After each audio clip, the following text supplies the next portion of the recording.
हा देश हिंदूंचा आहे, येथे धार्मिक सलोखा राहणार नाही, आपल्या संस्कृतीचे उल्लंघन करणाऱ्या कोणालाही सोडले जाणार नाही, असं मंत्री नितेश राणे यांनी मुंबईतील मानखुर्द येथे दुर्गा मूर्तीच्या तोडफोडीवर म्हटलं आहे।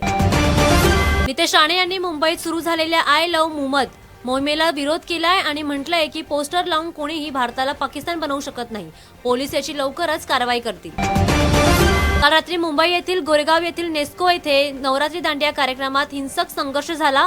2 गटांमध्ये झालेल्या हाणामारीत 19 वर्षीय तरुण गंभीर जखमी झालाय। उरण नेरूळ बेलापूर मार्गावर 20 गाड्या धावतील, ऑक्टोबरपर्यंत प्रवाशांना गर्दीतून आराम मिळण्याची अपेक्षा आहे। महाराष्ट्रातील प्रशासन हाय अलर्टवर आहे। राज्यात मोठ्या आपत्तीचा अंदाज हवामान खात्याने वर्तवला आहे। पुढील 5 दिवसात वादळ आणि विनाशकारी पाऊस पडेल।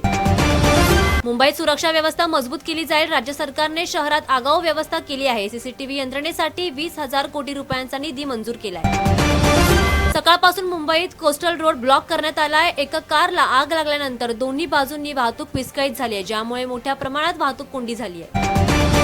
वर्सोवा आणि वसईमध्ये टोल प्लाझांना परवानगी नाही। वनमंत्री गणेश नाईक यांनी शिंदे यांच्या निर्णयावर नाराजी व्यक्त केली आहे। ते म्हणतायत की वर्सोवाच्या दोन्ही बाजूंची जमीन संजय गांधी राष्ट्रीय उद्यानाची आहे आणि ते जंगले तोडू देणार नाहीत। वसई विरारमध्ये फेरीवाल्यांसाठी कोणतेही नियम आणि कायदे नाहीत। महानगरपालिका त्यांना त्यांच्या व्यवसायांसाठी नवीन जागा उपलब्ध करून देऊ शकत नाही। परिणामी स्टेशन परिसरात प्रवाशांना मोठ्या प्रमाणात वाहतूक कोंडी होते। पाण्याची पाईपलाईन फुटल्यामुळे दुरुस्तीचे काम अजूनही अपूर्ण आहे आणि 12 दिवसांनंतरही मंत्रालय रोड वाहतुकीसाठी बंद आहे।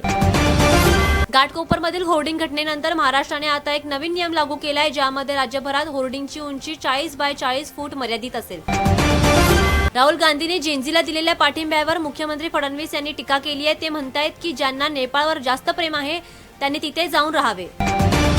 जर तुम्हाला जीएसटी कपातीचा फायदा होत नसेल तर तुम्ही केंद्र सरकारने जारी केलेल्या टोल फ्री क्रमांकाचा वापर करू शकता। तुम्ही 1915 वर कॉल करून तक्रार दाखल करू शकता। भारतीय संघाने पाकिस्तानी लोकांशी हातमिळवणी करायला हवी होती, असं विधान काँग्रेस खासदार शशी थरूर यांनी केलंय। आता वाद निर्माण होण्याची भीती आहे। खेळ नेहमीच क्रीडा भावनेने खेळावा, असं देखील त्यांनी म्हटलंय। महाराष्ट्रातील अनेक जिल्ह्यांमध्ये पूर आलाय। मदत किटच्या पॅकेटवर शिंदे यांच्या फोटोवरून विरोधक संतापलेत। म्हणालेत की मरणाऱ्या लोकांमध्ये श्रेय घेण्यासाठी इथे स्पर्धा सुरू आहे। देशभरात नवरात्र उत्सव चालू आहे। बोरिवली चर्चगेट मार्गावर मुंबईच्या एजी लोकल ट्रेनमध्ये महिला गरबा खेळताना दिसतायत। पितृपक्ष संपल्यानंतर बीएमसीने बाणगंगा तलावातून 10 मेट्रिक टन कचरा काढून टाकलाय आणि आता पाण्याची गुणवत्ता सुधारण्यासाठी वायुविजन पंप बसवले।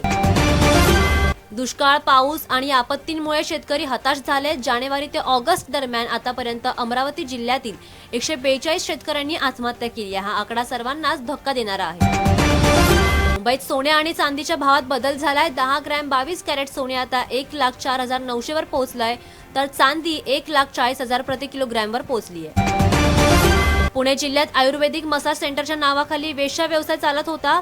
पोलिसांनी घटनास्थळावर छापा टाकला आणि त्यात 6 मुलींची सुटका केली आहे।